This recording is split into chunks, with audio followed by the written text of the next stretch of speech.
Hello everyone, how are you? I hope that you all are fine. So in this video, we will discuss about what is physics. Okay. So first of all, I would like to introduce that what is physics. So the branch of science which deals with natural events and laws of nature is called physics. मतलब ये science का एक ऐसा branch है जिसमें हम लोग natural event के बारे में पढ़ते हैं और लॉज ऑफ नेचर के बारे में पढ़ते हैं। नेचुरल इवेंट क्या होता है? नेचुरल इवेंट जैसे कि आप एक एग्जांपल ले लो, जैसे कि हम लोग दो स्टोन को अगर हम एक दूसरे में टकराते हैं तो वहाँ से हम लाइट इमिट होगा, फिर हमारा साउंड भी निकलेगा और जहाँ पे हम लोग स्ट्राइक करेंगे वो सरफेस भी हमारा गर्म हो जाएगा, मतलब हीट हो जाएगा।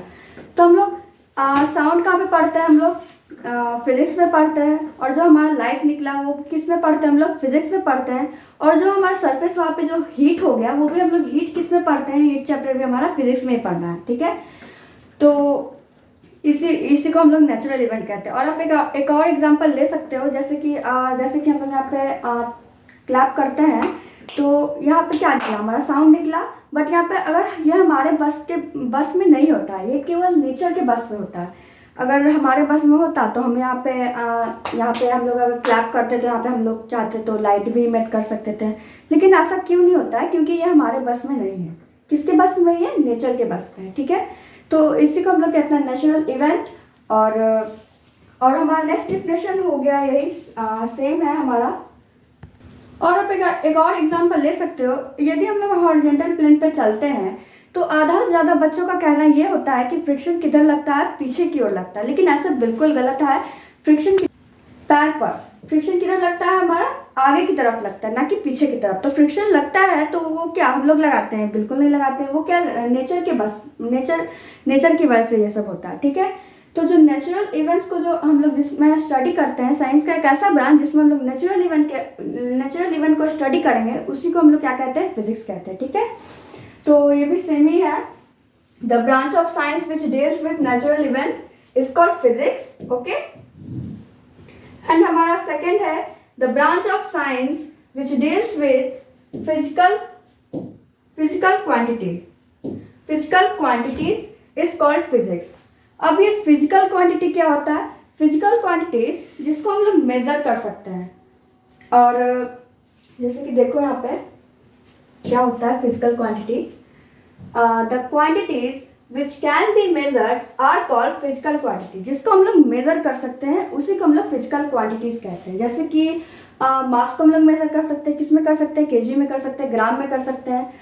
और हम लोग टाइम को भी मेजर कर सकते हैं, कितना मिनट, सेकेंड, आवर और इसी बहुत सारी चीज़ को हम लोग मेजर कर सकते हैं। जैसे कि आप सपोज दैट कि आप मार्केट में गए और आपको कुछ चीज़ खरीदना है, सपोज दैट कि आपको शुगर खरीदना है, तो आप क्या मांगोगे कि हमें 2 केजी चीनी दे दीजिए या फिर 3 केजी चीनी दे दीजिए, ऐसे हम लोग कहेंगे। ऐसा तो नहीं कहेंगे कि हम लोग को चीनी दे दीजिए, तो कितना दे देगा? आपको बहुत सारा दे देगा, तो आपको एक लिमिटेशन बताना पड़ेगा। तो क्या करते हैं वो हम लोग को एक मेज़र हम लोग का हुआ कि हम लोग को 2 केजी चाहिए, 3 केजी चाहिए, 4 केजी चाहिए। तो जिसको हम लोग मेजर कर सकते हैं ना, उसको हम लोग फिजिकल क्वांटिटी कहते हैं। और नॉन फिजिकल क्वांटिटी क्या हो गया? जैसे कि देखो यहाँ पे नॉन फिजिकल क्वांटिटी को भी मैंने लिखा है। नॉन फिजिकल क्वांटिटीज क्या होता है? What is non physical quantity? तो फिजिकल क्वांटिटी का मतलब क्या होता है? जिसको हम लोग मेजर कर सकते हैं उसको हम लोग फिजिकल क्वांटिटी कहते हैं। और नॉन मतलब जिसको हम लोग मेजर नहीं कर पाएंगे। तो नॉन फिजिकल क्वांटिटी में जैसे हो गया ब्लैकनेस, वाइटनेस, स्वीटनेस, इटीसी। इसको हम लोग केवल फील कर सकते हैं, हम लोग ये तो नहीं कह सकते कि सपोज दैट कि दो पर्सन है, तो आप लोग ये तो कह नहीं सकते कि वो कहेगा कि मैं तुमसे ज़्यादा सुंदर हूँ। तो वो तो ऐसा तो नहीं कहेगा कि मैं तुमसे 50 ग्राम ज़्यादा सुंदर हूँ या फिर 50 केजी मैं तुमसे ज़्यादा सुंदर हूँ। ऐसा तो बिल्कुल नहीं कहेगा, क्योंकि वो केवल फील किया कि नहीं मैं इससे ज़्यादा सुंदर हूँ। वो उसको मेजर नहीं कर सकता है ना कि वो कितना ज़्यादा उसे सुंदर है। तो इसी को हम लोग कहते हैं नॉन फिजिकल क्वांटिटी। जिसको वो केवल फील किया कि मैं इससे ज़्यादा सुंदर हूँ, उसको मेजर तो नहीं किया वो। तो जिसको हम लोग मेजर नहीं कर सकते हैं वो आता है हमारा नॉन फिजिकल क्वांटिटीज में, ओके।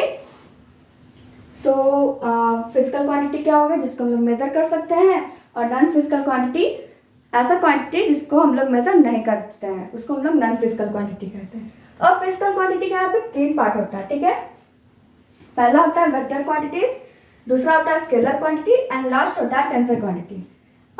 देखो, जो वेक्टर भी नहीं हो, स्केलर भी नहीं होता, वो क्या होता है, टेंसर होता है। जैसे कि ह्यूमन में ले लो आप, मेल फीमेल और एक होता है ट्रांसजेंडर। तो कोई मेल भी नहीं होता, फीमेल भी नहीं होता, तो वो क्या होता है, ट्रांसजेंडर होता है। तो वही ये थर्ड पर्सन है टेंसर क्वांटिटी, ठीक है। तो हम लोग वन बाय वन सबको डिटेल से पढ़ेंगे क्या होता है। तो यहाँ पर है वेक्टर क्वांटिटी। और टेंसर मतलब हो गया वो ना ही वो वेक्टर क्वांटिटी होगा, ना ही वो स्केलर क्वांटिटी होगा, तो वो क्या होगा, टेंसर क्वांटिटी होगा, ठीक है। तो अब हमारा पहला है part vector quantity. Vector quantity क्या होता है, वेक्टर क्वांटिटी, वेक्टर क्वांटिटीज क्या होता है, the physical quantities which have magnitude as well as a specified direction and obey laws of vector addition are called vector quantity। मतलब ऐसा physical quantity जिसके पास magnitude हो और साथ ही साथ क्या हो, specified direction. Specified direction means आप कह सकते हो निश्चित डायरेक्शन, फिक्स डायरेक्शन, ओके। और obey laws of vector addition. Magnitude का मतलब होता है, आप सिंपल मीनिंग में मैग्नीट्यूड का मतलब लेंथ ही जान लो, लेंथ ही होता है, ठीक है, ज्योमेट्रिकल लेंथ, ठीक है। तो वेक्टर के पास क्या क्या होता है, सबसे पहला चीज तो होता है वेक्टर के पास हमारा मैग्नीट्यूड, उसके बाद होगा हमारा specified direction and laws of vector addition, ठीक है। और ये सब जिसके पास होता है तो उसको हम लोग क्या कहते हैं, वेक्टर क्वांटिटीज कहते हैं, ठीक है। तो आपको समझ में आ गया फिजिकल क्वांटिटी किसको कहते हैं। फिजिकल क्वांटिटी का टाइप कितना होता है, फिजिकल क्वांटिटी का 3 टाइप होता है। पहला होता है वेक्टर क्वांटिटी, दूसरा होता है टेंसर क्वांटिटी एंड तीसरा होता है दूसरा होता है स्केलर क्वांटिटी और थर्ड होता है हमारा टेंसर क्वांटिटी। जो वेक्टर भी नहीं होता है, जो स्केलर भी नहीं होता, वो क्या होता है, टेंसर क्वांटिटी, ठीक है।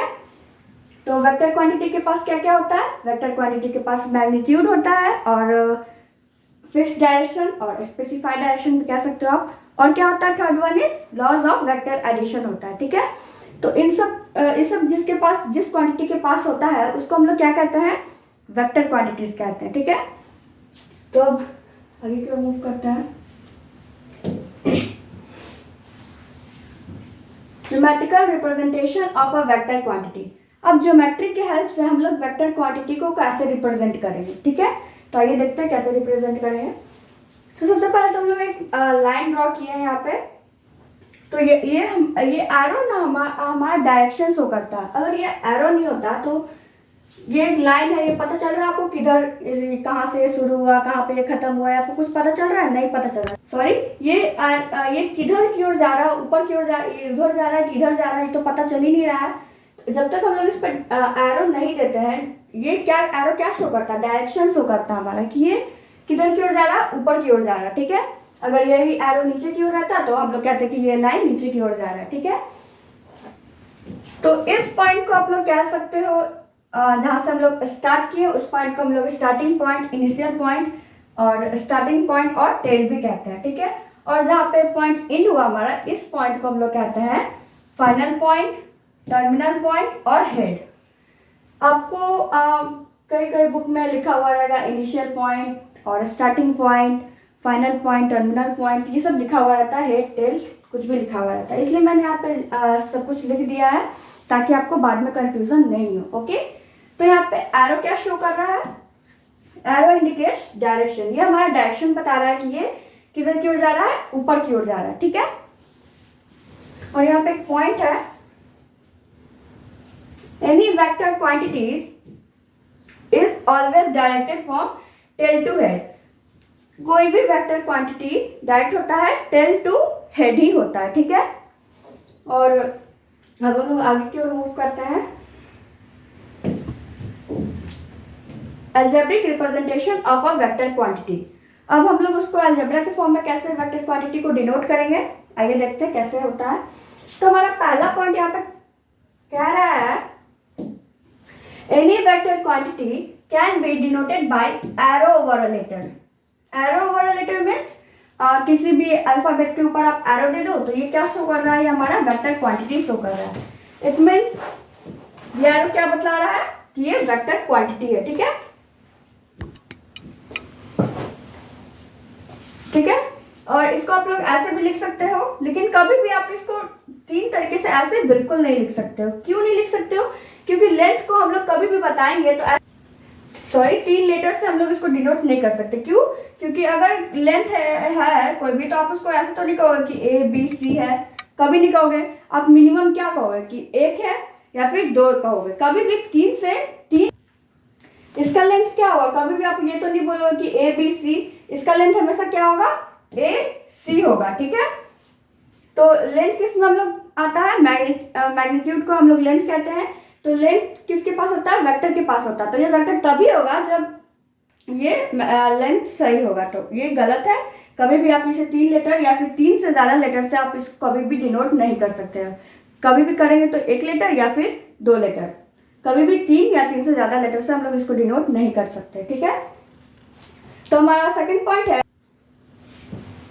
क्यों नहीं डिनोट कर सकते हैं? क्योंकि लेंथ को भी हम लोग कभी भी 3 लेटर से डिनोट नहीं कर सकते। इसलिए कभी भी आप इसे लोगे तो क्या कहोगे? इस लेंथ को क्या कहोगे? ABC तो कहोगे नहीं, कभी भी कहोगे तो A और C ही हम लोग इसको लेंथ कहते हैं। ठीक है, तो ये इसलिए ये हमारा वेक्टर क्वांटिटी 3 लेटर से या फिर 3 या 3 से ज्यादा को हम लोग डिनोट नहीं कर सकते हैं। ठीक है, और हमारा सेकंड पॉइंट है any vector quantity can be denoted by bar over a letter. यानी किसी भी लेटर के ऊपर आप बार दे दोगे तो वो भी क्या शो करता है? वेक्टर क्वांटिटी को शो करता है। ठीक है, तो इसको आप ऐसे भी लिख सकते हो, ये भी। और 3 लेटर से हम लोग नहीं लिख सकते क्योंकि 3 लेटर से कभी भी हमारा लेंथ शो नहीं कर सकते हम लोग। ठीक है, और एक लास्ट है हमारा bold face letter. Any vector quantity can be denoted by bold face letter.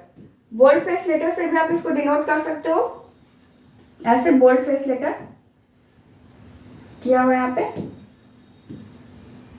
ठीक है, तो आप इसको ऐसे भी शो कर सकते हो। वेक्टर क्वांटिटी को हम लोग कितने तरीके से शो कर सकते हैं? 3 तरीके से। एक तो हम लोग एरो ओवर लेटर से, बार ओवर लेटर और बोल्ड फेस लेटर से हम लोग वेक्टर क्वांटिटी को शो करते हैं। ठीक है, तो सबसे सिंपल हमारा है एरो ओवर लेटर। क्योंकि देखो बोल्ड में है कि क्या आप लिखोगे ऐसे ऐसे ऐसे करते रहोगे, ऐसे बोल्ड करने के चक्कर में आपका एक तो पेज भी फटने का डर रहेगा और आपका इंक भी वेस्ट हो गया, और आपको इतना कलर करने में, इतना मेहनत करने में हमारा क्या टाइम भी वेस्ट हो रहा है ऐसे कलर करने में। तो हम लोग सबसे सिंपल होता है एरो ओवर लेटर।